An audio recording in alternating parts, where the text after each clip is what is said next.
Sejam bem-vindos a mais um Cidadania e Serviço Público. Vamos aos destaques dessa edição. Governo de São Paulo estuda reajuste da tarifa de trens e metrô para 2018. Eleito o novo presidente do Tribunal de Justiça do Estado de São Paulo. E para falar sobre os projetos estaduais de maior interesse de servidores, convidamos a presidente da AFALESP e vice-presidente aqui da FESPESP, Rita Amadil Ferraro, para a entrevista de hoje. Eu sou Mariana Oliveira e está no ar o Cidadania e Serviço Público, o programa da FESPESP.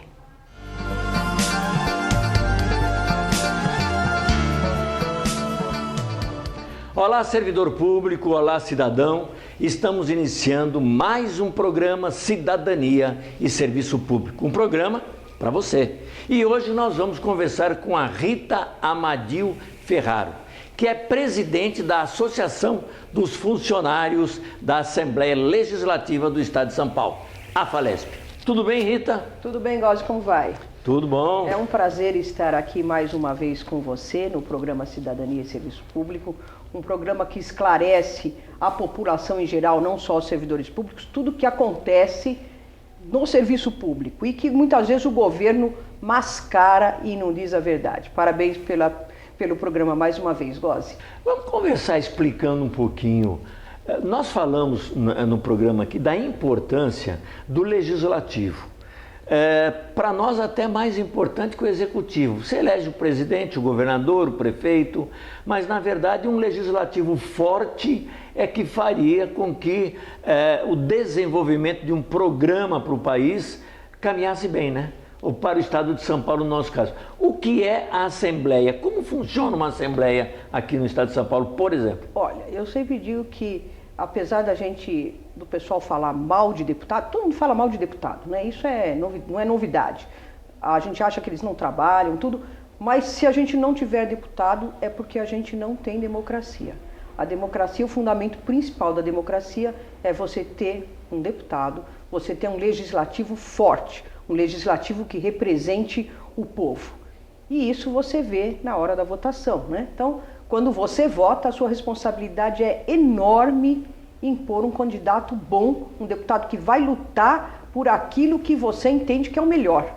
Melhor para o povo, melhor para a população, melhor para a sua cidade.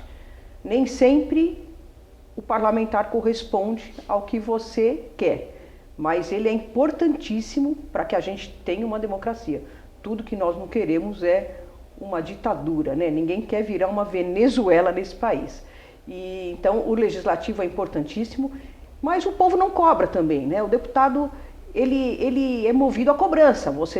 Ele tem a base dele, ele tem os objetivos que ele divulga na campanha, mas ele precisa que o pessoal cobre. Então quando você vota, você tem que cobrar, mandar e-mail, ir na Assembleia, falar com o deputado e ver o que está ruim na sua região, na sua cidade, para que ele possa desenvolver um trabalho. E você tocou numa questão que somos nós que elegemos, na verdade, os deputados que estão lá. Então, é preciso, quando não gosta do deputado, quando fala mal do deputado, precisa falar mal talvez também do voto que a gente fez para o representante.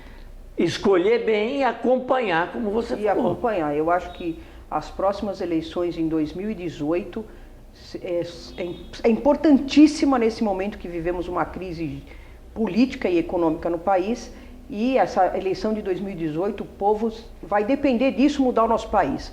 O que nós estamos vendo, especialmente em Brasília, em alguns estados, na política, é vergonhoso, ninguém quer isso, ninguém jamais desejou isso. Isso é assustador, né? O roubo, a corrupção, os desvios que acontecem, eles só vão mudar se nós mudarmos as pessoas que estão lá. Aqueles que estão lá e que são corruptos não vão mudar. Se eles voltarem, se a população eleger de novo, e nós já vimos várias vezes, nós já tivemos um impeachment no Brasil e o presidente voltou. Nós tivemos um impeachment porque teve desvio de dinheiro. E agora esse presidente voltou. Então, quer dizer, o povo vota numa pessoa que foi corrupta, que desviou dinheiro. Esse dinheiro que é desviado da saúde, é desviado da educação, né? Que importância tem o dinheiro que não seria desviado e que seria aplicado na escola? Como seria melhor o nosso país se fosse aplicado, nós tivéssemos boas escolas, Temos boas escolas, mas se todas fossem boas escolas, não tivéssemos que escolher uma boa escola, se todos os professores fossem bem pagos e pudessem se aprimorar, se aperfeiçoar, fazer cursos, como mudaria o nosso país? Nós veríamos uma Europa, né? Nós poderíamos mudar isso. O voto do povo poderia mudar isso se pegasse e votasse em candidatos comprometidos e que se cobrasse isso deles. Com certeza. Rita, nós estamos agora com um problema sério aqui em São Paulo, que é o projeto 920, que o governador Alckmin encaminhou para a Assembleia, para poder passar mais 20 anos para o pagamento da dívida do Estado de São Paulo com a União. A população é que vai sofrer, porque são 2 anos sem nenhum investimento no Estado de São Paulo. O que você acha que vai acontecer? Olha, para a população entender, é fácil de saber que é você ficar 2 anos sem nenhum aumento de salário. É você não ter nada de aumento de salário e viver com aquilo lá 2 anos, as coisas aumentando, a inflação vindo e você não ter nada. Isso é o Estado de São Paulo. É o que vai acontecer se passar essa 920.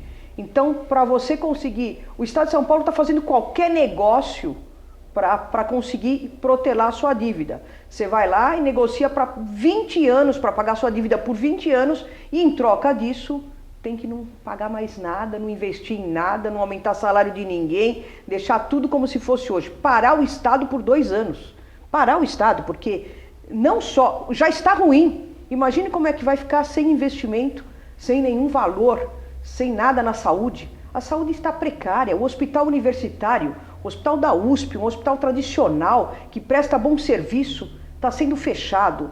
Os estudantes de medicina têm ido à Assembleia Legislativa frequentemente nesses últimos dias, estão lá todos pedindo para o hospital. Já fechou um hospital, vai fechar o outro. Eles têm, em algumas áreas, já fechou a área infantil. Quer dizer, nós já não temos saúde, os hospitais estão sobrecarregados e está se fechando um hospital. Quer dizer, é um absurdo, não dá nem para acreditar, não dá nem para discutir esse assunto, fechar um hospital aqui na cidade de São Paulo. Olha, as entidades do serviço público estiveram lá na Assembleia, estão acompanhando a tramitação desse projeto, tiveram 2 reuniões com o Colégio de Líderes, explicando que é um PL que, se votado, é prejudicial não só ao servidor, a toda a população do Estado.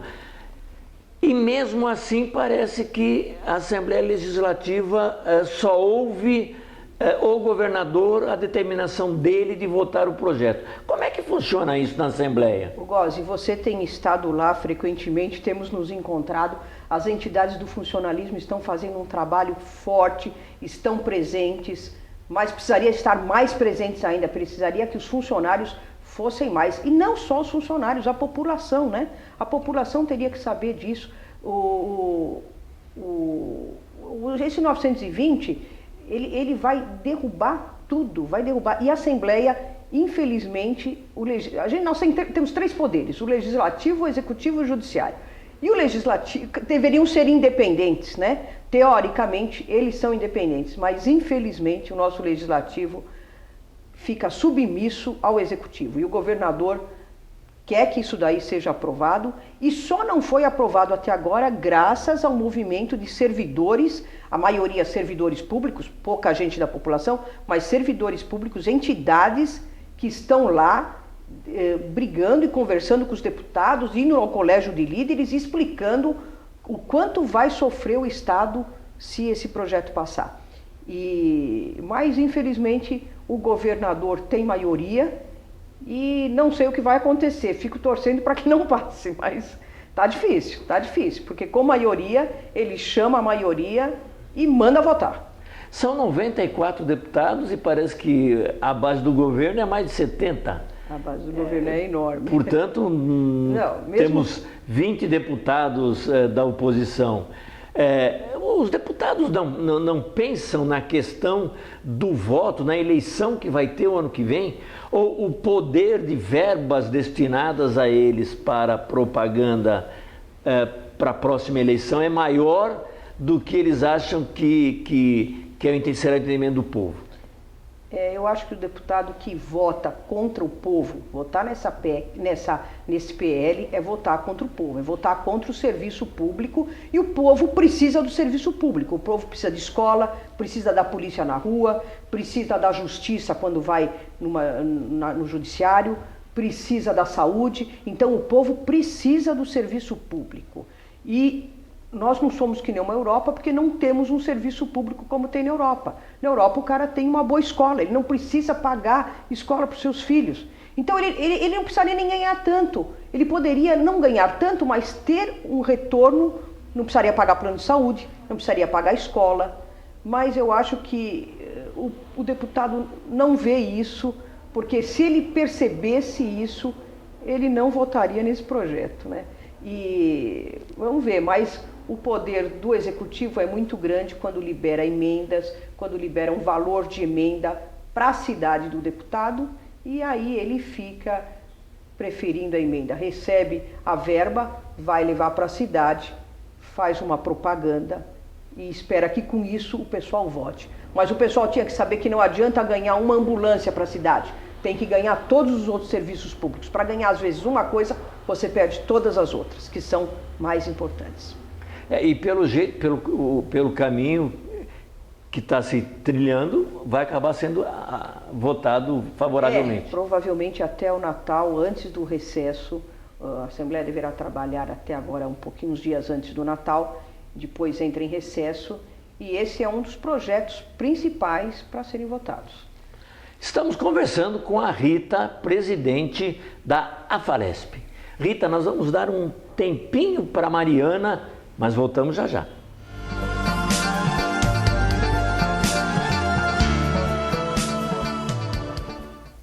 Perto do final do ano, o governo de São Paulo afirmou que está estudando possibilidades sobre o reajuste da tarifa de metrô e da CPTM para 2018. O valor de R$ 3,80 da passagem não sofreu reajustes no final do ano passado, após uma decisão da Prefeitura aqui de São Paulo, né? A decisão do aumento é do governador Geraldo Alckmin. Em relação à tarifa do ano que vem, a Secretaria de Transportes Metropolitanos do governo estadual disse que são feitos estudos, mas não adiantou qual valor deve ser adotado. Fique com a segunda parte da entrevista com Rita Amadil Ferraro, presidente da AFALESP.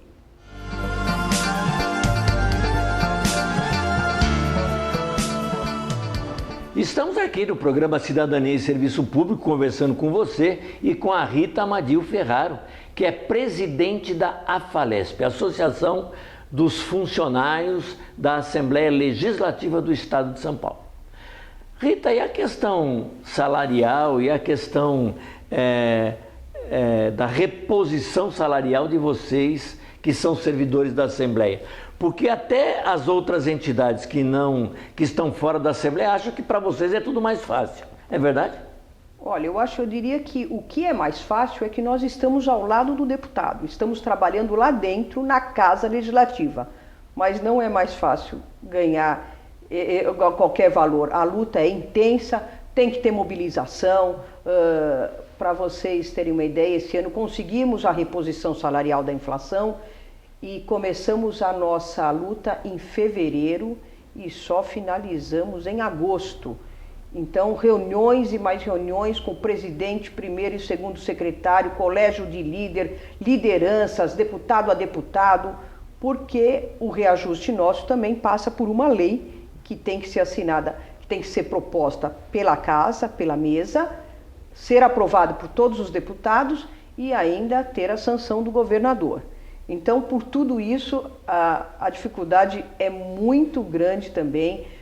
As reuniões são intermináveis, o embate é forte e eu diria que a única coisa que nós temos que vantagem é que a gente não tem que se deslocar para ir falar com o deputado. A gente já está lá e fica lá, mas porque fica lá também espera mais, porque se ele tiver que atender alguém de fora, ele atende primeiro de fora, porque já que você está lá e vai ficar lá, ele deixa você para depois. Então a gente espera mais do que os outros. Então um chá de cadeira muito bom nessas negociações.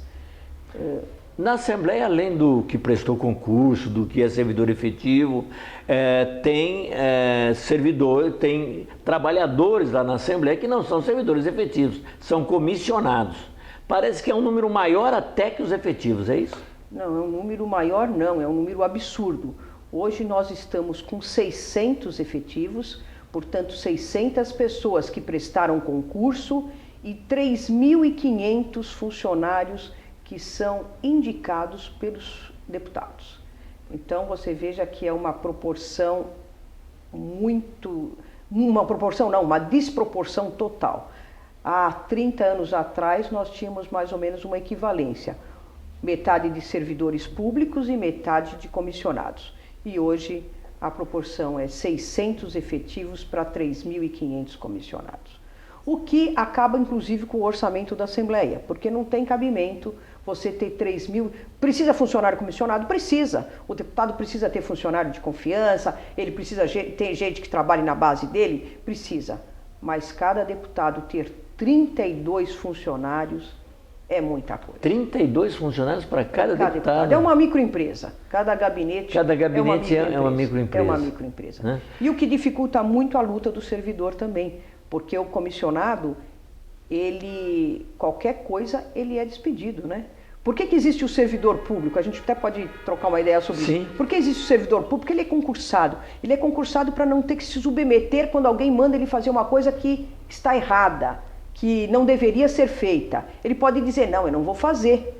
Né? Vamos supor, lá em Brasília, um funcionário efetivo, se tiver com alguém, um funcionário efetivo, não vai carregar uma mala de dinheiro, não. Porque ele vai perder o emprego dele, que ele fez concurso, que ele estudou.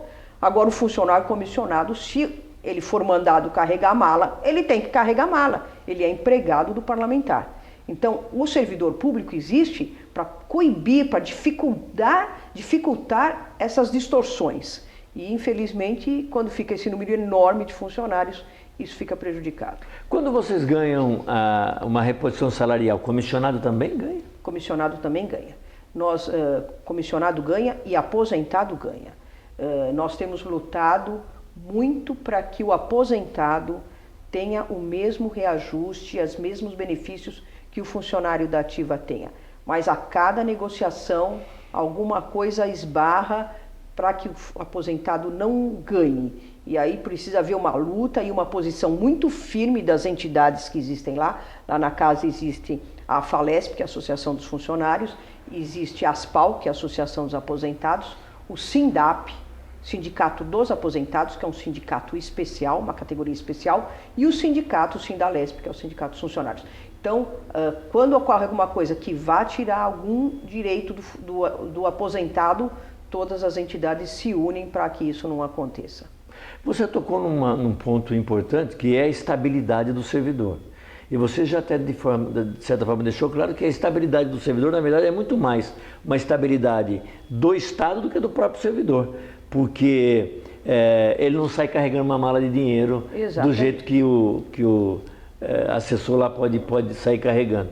Agora foi aprovado aí no Congresso uma avaliação de servidores que começa o ano que vem, 4 anos seguidos de avaliação. Se ele tiver 2 avaliações negativas, mesmo efetivo, ele pode ser mandado embora. Então é o fim da estabilidade. É o fim da estabilidade, isso daí não poderia passar, porque o concurso público é a coisa mais democrática que existe. Qualquer pessoa, não importa se é rico, pobre, não importa a raça, ele pode prestar um concurso público, ele estuda e ele entra no serviço público. Então, isso que hoje em dia falam que vão acabar com privilégios, não são privilégios, estão acabando com os direitos. E a população não está vendo, o governo faz uma propaganda contra a Previdência, a favor da Previdência, contra o servidor público, onde ele diz que o servidor está sendo privilegiado. O servidor não está sendo privilegiado. Ele tem alguns direitos que estão na lei e que estão querendo que sejam preservados para ele.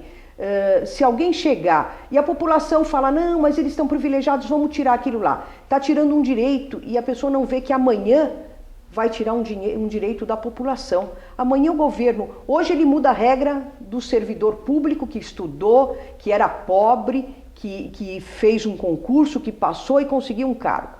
Amanhã E hoje ele tira esse direito do servidor e quer tirar a estabilidade dele. Amanhã ele pega um cara da população e ele muda o sistema de saúde e a população não tem mais direito à saúde. Ele muda. Do mesmo jeito que ele muda o direito do servidor, ele vai mudar um direito da população. Ele vai tirar um direito da população. E a população não enxerga que quando ele está mexendo numa regra que já existia e que a pessoa entrou naquela regra, ele pode mexer numa outra.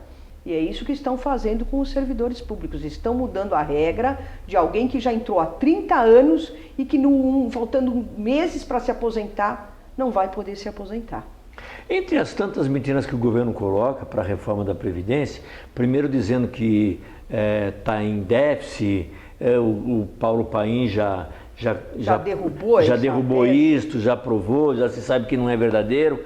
Ele também joga no servidor que o servidor acaba se aposentando com o total dos vencimentos, enquanto que no INSS não.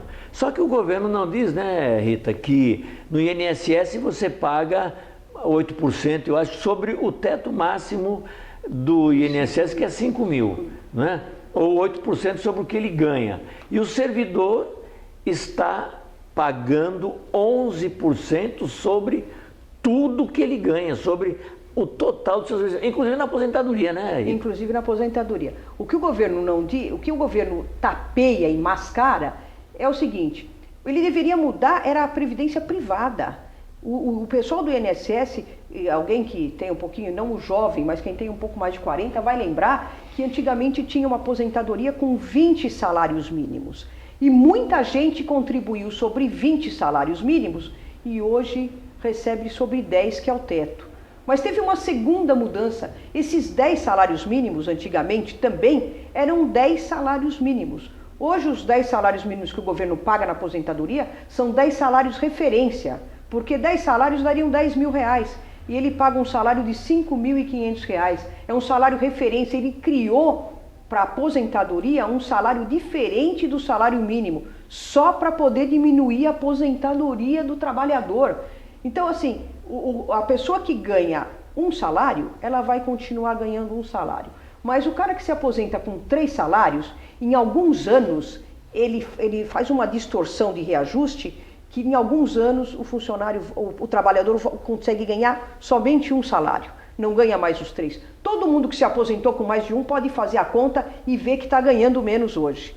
E ele deveria fazer o contrário, ele deveria permitir que alguém que ganhe acima de 5 mil, alguém que ganhe 7 ou 8, pudesse pagar sobre 7 ou 8, para quando se aposentasse, ter um salário um pouquinho melhor do que tem hoje, porque o salário hoje é miserável para todo o povo.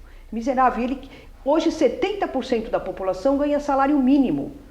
Muitos não ganhavam salário mínimo, muitos ganhavam um pouquinho mais enquanto trabalhavam, mas hoje ganham salário mínimo.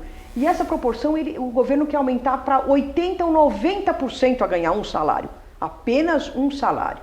Quer dizer, então ele está roubando, é um roubo do trabalhador isso daí. E o que ninguém fala, é o que você falou, o funcionário público se aposenta com um pouco mais porque ele contribui sobre mais. É isso que é a diferença. Se o trabalhador privado também contribuísse um pouquinho mais, também ganharia sobre mais. E o governo não fala isso. Outra mentira que o governo fala na Previdência, agora se a gente puder falar sobre outra coisa, claro, é que o governo fala que o funcionário público tem salário integral na aposentadoria. Ele quer dizer que tinha, porque desde 2003 a regra já mudou e ninguém fala isso, e ele não fala isso na Previdência, na propaganda da Previdência. Desde 2003 mudaram as regras e o funcionário que entrar desde 2003 não ganha o salário integral. E em 2013 teve outra mudança e ele só ganha até o teto do INSS. Funcionário público que fizer um concurso hoje, ele já tirou esse direito do salário integral. O funcionário público que entrar no concurso hoje, ele ganha até o teto do INSS. Se ele quiser ganhar mais, ele paga uma previdência complementar, que é a mesma coisa que o trabalhador que ganha até o teto do INSS, se quiser vai lá no banco e faz uma aposentadoria privada, uma aposentadoria complementar. O servidor público já está com essa regra. E o governo não diz que isso já mudou. Ele diz que vai mudar, porque o que ele quer mudar não é só essa regra, que isso ele já mudou. Ele quer tirar de quem está aposentado, ele quer mudar a regra do cara que entrou há 30 anos atrás, que está se aposentando e ele quer mudar de última hora a regra. Isso é uma malandragem, mas é uma pilantragem que não tem igual no mundo. Perfeito, esclarecedor.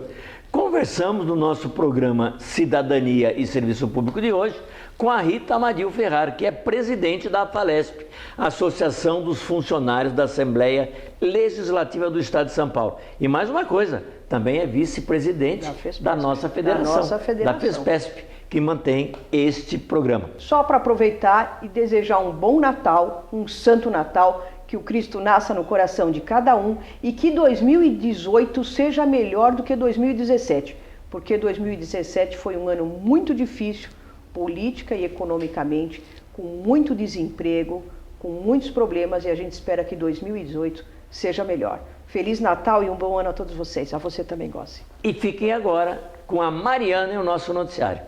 Até mais.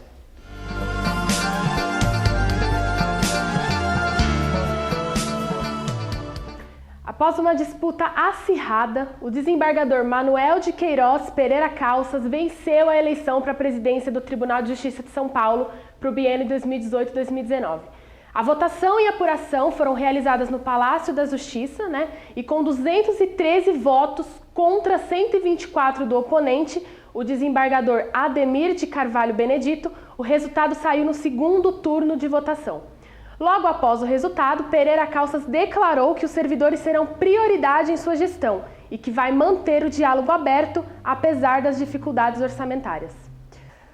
A propaganda do governo federal sobre a reforma da Previdência foi suspensa pela Justiça Federal no Distrito Federal. O conteúdo não está mais sendo apresentado em rádio ou televisão. Na liminar, a juíza do caso afirmou que o conteúdo induz a sociedade a acreditar que a culpa do déficit orçamentário é do funcionalismo público e que apenas esse setor será afetado.